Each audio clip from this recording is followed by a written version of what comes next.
this is YoWorth1, and right here today I have another classic game review for you, this time on a system. This right here is the Nintendo 64 Entertainment System, or home console, whichever you might want to say. It is the third line in Nintendo's consoles, and this one features 64-bit graphics. A little history on the console. It came out in September of '96 here in the States. It was earlier released in Japan a couple months earlier, and then released in Europe a couple months after us. It retailed for about $200 back then. It runs on cartridges, as y'all can see. Cartridge slot. That was a very, very gutsy move by Nintendo, who decided, you know what, we're going to stick with cartridges. And that was kind of a bad move, but kind of a good move because it gave them full limitations over all of the licensing, because they were the only ones making the cartridges. Unlike Sony had the CDs, and as long as with Sega also had a couple CD systems already out. Another thing was, with the cartridges, they were a little more expensive. As where a PS1 game would have cost about $50. You know, when Legend of Zelda came out for the 64, it was $79.99. Where the greatest hit series for PlayStation 1 were $20. For the same thing in the 64 lineup, they were $30. So they were a little bit more expensive. The particular system I have here is the black one, or light or dark gray, however you want to say it is. Mine's in relatively good shape. It's just got some dust and all on it. I haven't played it in quite a while, but it's a really good system. It's about I'd say 2 pounds, maybe a little more, a little less.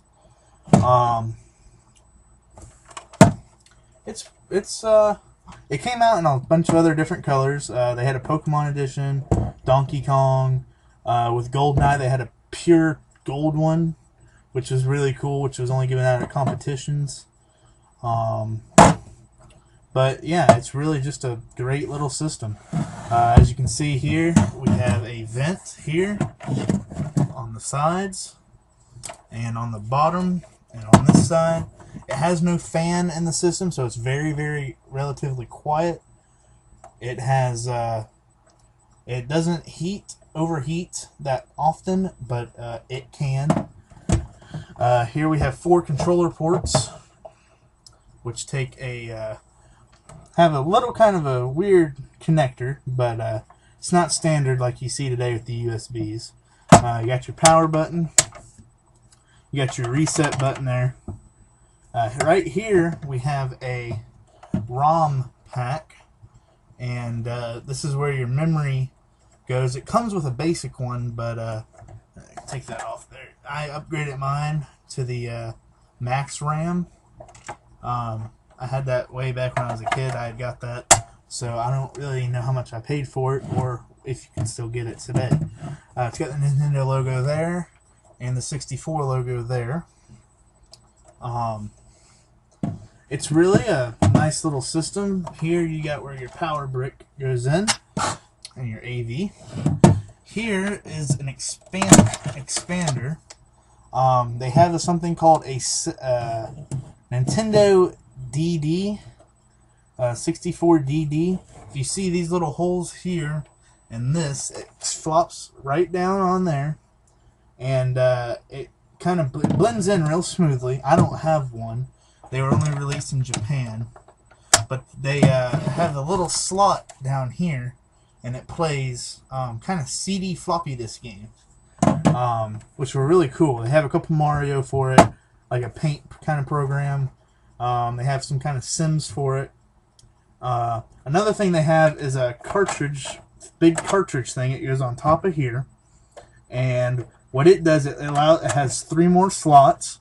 Allows you to play your 64 games here, your Super Nintendo, and then it had a slot for Famicom games.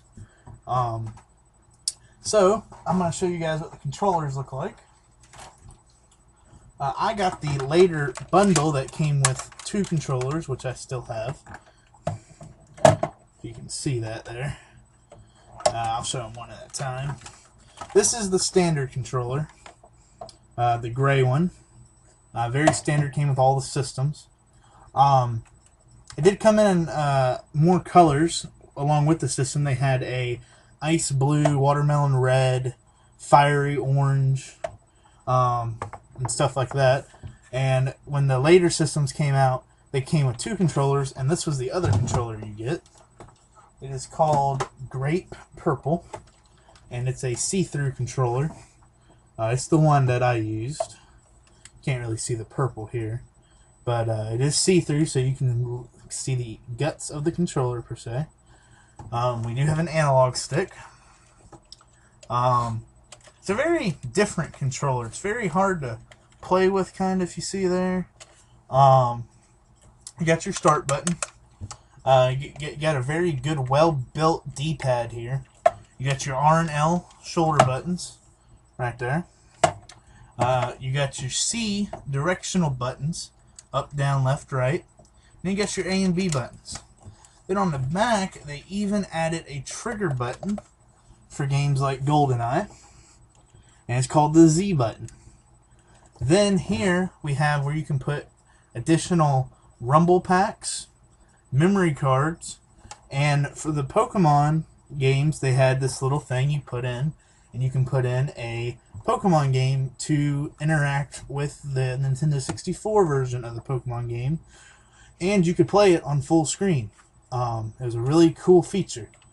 Some variants in the controller. They have variants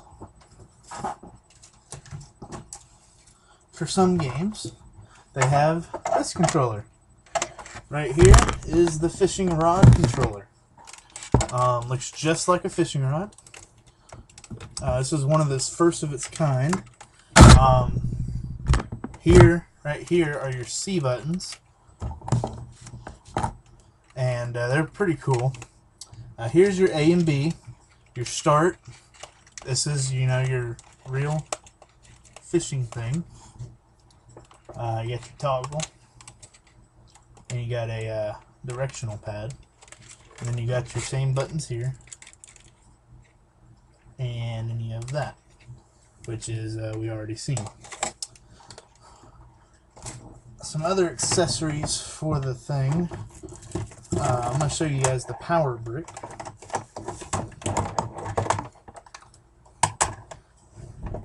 Right there. This is your power brick. Good thing is it doesn't hang off like, the Xbox 360s. But it's pretty heavy. But not really. With it, the console might weigh 3 pounds, if that. But it just plugs right in the back there. Right, just like that. And it runs on composite AV cables for the graphics, for the 64-bit graphics. And that's pretty much all the accessories and stuff for it. And now I'm going to show you guys some games. Alright guys, some games that I got here. I got a little stack here. We'll start off with Bassmasters 2000. This is the game that came with the fishing rod controller. It was a really, really good fishing game. Still a pretty good standard for all fishing games out there. I do like to play fishing games. Made by THQ. And just the little cartridge cases came in different colors. As you can see, this one's blue. They had a yellow one, I believe, for Donkey Kong. They had a red one for some. They have black ones for, I know I have a wrestling game that's in black. And just a really cool, kind of mix it up a little bit. The other 2 games I got here are classics. We got Mario Kart right there. And then right here we have Super Smash Brothers. Super Smash Brothers is one of my all-time favorites. It just put every Nintendo character they had in the universe at that time that was really popular onto one game, and you could fight each other with them. You had your Mario characters, your Metroid, Star Fox, Legend of Zelda, Pokemon. Just really, really, really good game. And of course, if you guys know anything about games in recent history, it's been one of their most popular selling franchises. Especially, it's what sold games on the Wii. Then Mario Kart 64. Yeah, that's one of its longer. It's one of Mario's better spin-offs. It's been running for a while. It's still today. They came, you got Mario Kart Wii. Both of these are really, really good standards for Nintendo. Here I'm going to show you guys a little bit of Mario Kart 64 footage.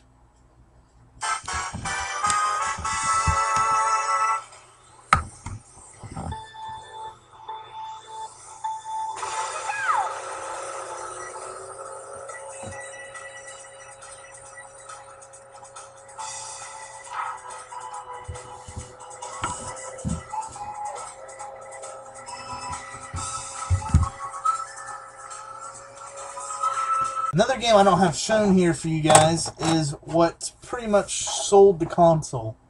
I didn't want to go through a box and get it out, but it's called 007 GoldenEye. And that's what kind of writ the I don't want to say writ the program, but it's kind of what writ the basis for Call of Duty and games like that. Now, I'm not going to say Halo, because I'm going to leave that up to Doom and Castle Wolfenstein and all those classic games. To me, that Aliens and all that goes with Halo and all the other games like that. Your Metroid and all that. That's what Doom created. 007 GoldenEye is what created our common FPS shoot-em-ups that we have today. It was just a really great game, and here's some footage for one of the first levels for you guys, in case you guys want to see.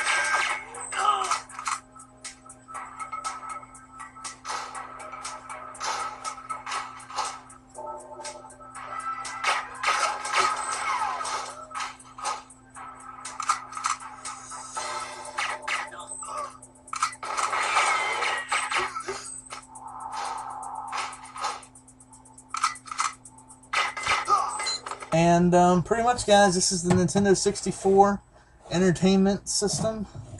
Like I said, just a really great console. It's last the test of time. It's very durable. You're not going to go wrong if you don't already have one of these. You can get them at flea markets, or your retro game stores, garage sales, and all that. Just a really, really, really good console to have. If you don't have one of these in your collection, you're missing out on a huge library of great games. But really, it's just a really, really good thing to have in your collection. And one of my favorite systems is what I grew up with. This was my baby when I was little. I grew up with this thing, and it's been good to me over the years. So, thank you, YouTube. Remember to rate, subscribe, and comment. And thumbs up if you liked my video. That's just the Nintendo 64. Remember to check out my page for more up-and-coming reviews. And we'll talk to you later, YouTube. Peace.